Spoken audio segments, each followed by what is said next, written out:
जी, गुरु नानक देव जी, ज्योतिबा फूले जी, सावित्रीबाई फूले जी, फातिमा शेख जी, नारायण गुरु जी, पेरियार रामास्वामी नायकर जी, doctor Baba Saheb Ambedkar ji, माता रमाबाई जी, कर्पूरी ठाकुर जी, जगदेव बाबू कुशवाहा जी, वर्मा जी, ललित सिंह यादव जी और समाज के सभी महापुरुषों के चरणों में कोटि कोटि नमन करते हुए आदरणीय भिक्खु संघ लालमणि कुशवाहा जी, ठाकुर जी, संजय जी, नित्यानंद जी, विलास जी, सतीश जी, चौधरी जी, बीपी निगम जी, लामा जी, फतेह बहादुर जी और तमाम देश के अलग अलग हिस्से से आए हुए हमारे उपासक और उपासिकाओं सभी को क्रांतिकारी जय भीम विनम्र नमो बुधाए। साथियों, ये बहुत ही दुख की बात है कि दुनिया के अंदर शायद ही कोई ऐसा एग्जाम्पल हो जहां किसी के धार्मिक स्थल का संचालन किसी दूसरे धर्म के लोग करते हो। जिस बौद्ध गया में तथागत बुद्ध को ज्ञान की प्राप्ति हुई, जिस बौद्ध गया में महाबोधि टेम्पल है, उसकी मैनेजमेंट कमेटी में बीटी एक्ट के माध्यम से 4 बौद्ध और 4 ब्राह्मण और एक डीएम वो संचालन करते हैं, जबकि किसी भी गुरुद्वारे का देख लो दुनिया का, उसका संचालन सिख लोग करते हैं, गिरजाघर का संचालन क्रिश्चियन लोग करते हैं, मस्जिद का संचालन मुस्लिम लोग करते हैं, मंदिर का संचालन हिंदू लोग करते हैं। तो फिर बौद्धों की, पूरे दुनिया के बौद्धों की आस्था का केंद्र महाबोधि टेम्पल का संचालन में 4 ब्राह्मण क्यों? ये सवाल केवल राजेंद्र गौतम नहीं, केवल भारत के लोग ही नहीं, बल्कि पूरे देश के अंदर नहीं, पूरे दुनिया के अंदर बौद्ध धर्म को मानने वाले लोग ये सवाल कर रहे हैं। और ये इसलिए ये सब हो पा रहा है क्योंकि महाबोधि टेम्पल की मुक्ति का आंदोलन तो अनेकों बार लड़ा गया।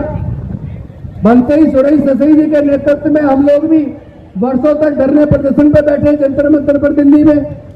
थोड़ा बहुत परिवर्तन आया, लेकिन जो असली लड़ाई है वो अभी बाकी है। और उस लड़ाई में सफलता ना मिलने का कारण वो वर्ण व्यवस्था और जातिवाद जिसको मनुवादियों ने, ब्राह्मणवादियों ने बनाया। और आज हम लोग जो मूल निवासी लोग हैं, जो बहुजन समाज के लोग हैं, जो अनुसूचित जाति जनजाति पिछड़े वर्ग के रूप में जाने जाते हैं, हमारे खुद के अंदर मनुवाद बहुत अधिक अंदर तक घुस गया है। हम लोग खुद जातिवादी को मानने लगे हैं।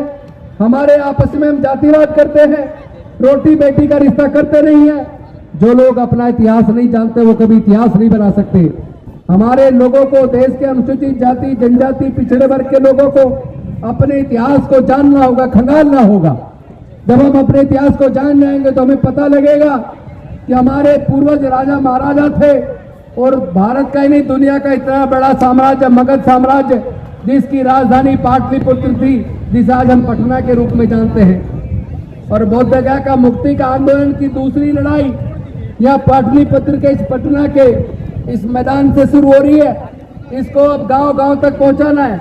मैं जानता हूं कि आज के इस आंदोलन से कोई समाधान निकलने वाला नहीं है। आज के इस आंदोलन से ये बीटी एक्ट में कोई अमेंडमेंट आ जाएगा, ये उम्मीद मैं नहीं करता हूं।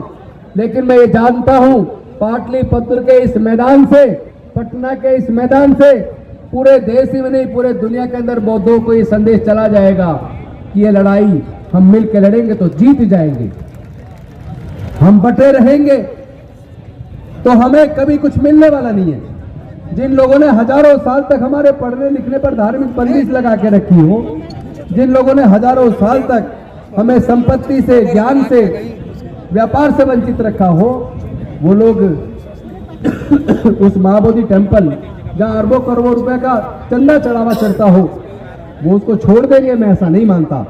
लेकिन जिस दिन हमारे SC ST OBC के लोगों ने अपने महापुरुषों के इतिहास को पढ़ लिया और अपनी महत्वता को समझ लिया और इस बौद्धों की नगरी, बौद्धों की राजधानी, ज्ञान की स्थली महाबोधि टेम्पल के ज्ञान के इतिहास को जिस दिन हमने पढ़ लिया, उसके बाद बौद्ध गया की मुक्ति में 1 मिनट लगेगा।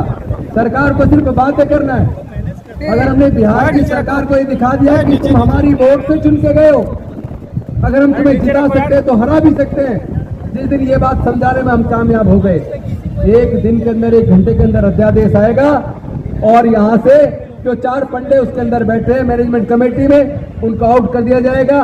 पूरा का पूरा संचालन बौद्धों के हाथ में आ जाएगा और उसके बाद जो विधानसभा का सत्र होगा उसमें अमेंडमेंट बिल आएगा और उस बिल के माध्यम से हमेशा हमेशा के लिए मां बोधि टेम्पल बौद्धों को मिल जाएगा और वहां से फिर पूरा बुद्ध का धम्म पूरे दुनिया के कोने कोने में जाएगा।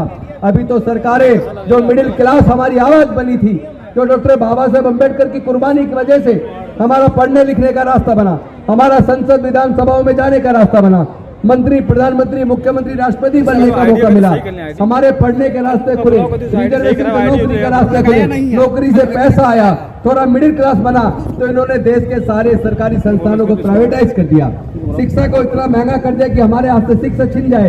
इसका मतलब देश से ये जो दलितों में, पिछड़े आदिवासियों में जो मिडिल क्लास बना है, ये लोग खत्म कर देना चाहते हैं। आईडी सही लगाओ, बौद्ध धर्म का आईडी उसको सही कीजिए, आईडी सही करो। उसमें तो सबने किया था, उसी प्रकार आज केंद्र की सरकार भारत के अंदर बौद्धों का, मूल निवासियों का, अम्बेडकरवादियों का, बहुजनों के इतिहास को पूरी तरीके से निस्तनाबूद करना चाहती है, इनको मिटाना चाहती है, बर्बाद करना चाहती है। मैं इस मंच के माध्यम से लंबा भाषण देने की बजाय सिर्फ एक मांग करता हूं, देश के अनुसूचित जाति, जनजाति, पिछड़े वर्ग के लोगों, अपने पूर्वजों के इतिहास को पढ़ लो। दूसरे के बाप को बाप कहने की बजाय अपने बाप को बाप कहो, अपने माँ बाप को इज्जत दो, अंधविश्वास, पाखंडवाद को त्याग दो और वैज्ञानिक दृष्टिकोण अपनाओ। जब हमने पूरे दुनिया को बुद्ध दिया, हमने पूरे दुनिया को शांति, मानवता का संदेश दिया, हमने पूरे दुनिया को समता, स्वतंत्रता, बंधुता और न्याय का संदेश दिया और ये संदेश तथागत बुद्ध ने, हमारे आराध्य ने, हमारे जिनका आचरण करके, जिनके धम्म के माध्यम से हम लोगों में शक्ति आई है, ऊर्जा आई है, हम केवल बुद्ध के धम्म को आत्मसात कर लें, बुद्ध के ज्ञान को अंगीकार कर लें और अपने बीच फैले हुए जातिवाद को खत्म कर दें, आपस में रोटी बेटी का रिश्ता करें और हम सब लोग बुद्ध की शरण में आके बौद्ध बन जाएं। क्योंकि जब हमें पता लग गया हमारे पूर्वज बौद्ध थे, तो फिर हम क्यों गुलाम बने हुए, फिर क्यों अपने बुजुर्गों की सांस्कृतिक विरासत में, बुद्ध के धम्मे में गर्भावस्थी क्यों नहीं कर रहे? बड़ा सैलाब आएगा भारत में, फिर से बड़ा सैलाब आएगा, पूरा भारत बौद्ध में बनेगा, कोई दुनिया की ताकत रोक नहीं सकती। और इस काम को करने के लिए अगर हमें अपने प्राणों की आहुति देनी पड़े तो हम उसके लिए तैयार हैं। ये एमपी एमएलए मंत्री की कुर्सी बहुत छोटी है, अगर हमारे बुजुर्गों का इतिहास खत्म हो गया तो हम सब खत्म हो जाएंगे। हमें अपने बुजुर्गों के इतिहास को भी बचाना है, अपनी सांस्कृतिक विरासत को भी बचाना है, अपने आने वाले बच्चों के भविष्य को भी बचाना है। इसलिए मैं आप सबसे निवेदन करता हूँ, तथागत के बुद्ध के धम्मे में आइए, अपने बुजुर्गों की सांस्कृतिक विरासत में गर्भावस्थी कीजिए और ये जो मां बोधि टेम्पल है इसको तो हम मुक्त करा के छोड़ेंगे। बहुत बहुत धन्यवाद। नमो बुद्धाय। जय भीम, जय भारत, जय संविधान, जय जय जय जय जय भीम, जय जय जय जय जय भीम, जय जय जय जय जय भीम। मैं खुद पूरे देश का भ्रमण करके इस आंदोलन को तेज करने में अपनी भूमिका निभाऊंगा, ये मैं आपको वचन देता हूं और अपनी वाणी को विराम देता हूं। बहुत बहुत धन्यवाद।